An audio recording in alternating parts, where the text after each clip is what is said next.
Una jornada goleadora en la fecha 14 del torneo Apertura del fútbol mexicano. 32 tantos se marcaron, un promedio de 3 goles y medio por partido. Goleadas como la de Tigres, por ejemplo, a los Pumas, y una nueva debacle del equipo de los Tuzos del Pachuca. Son dos de los equipos que han dejado a deber en este campeonato que ingresa ya a su recta final. El torneo se está haciendo viejo.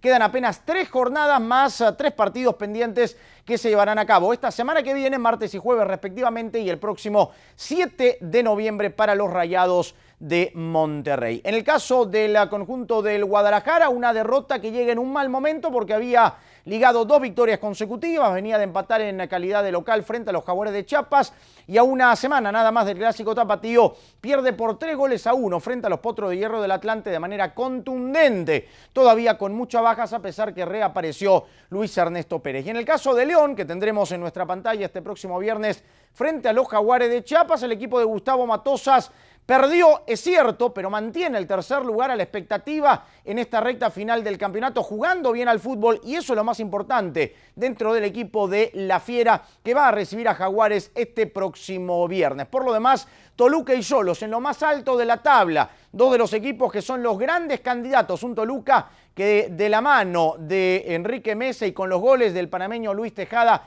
marca la diferencia, y que le anotó 4 al campeón del fútbol mexicano Santos. Y el equipo de Tijuana, que empató, es cierto, en casa, pero que sigue comandando los primeros lugares. Nada dicho, nada resuelto de cara a la liguilla, 3 fechas del final en el torneo de la Liga MX. Siga conectado en deportestelemundo.com. Hasta la próxima.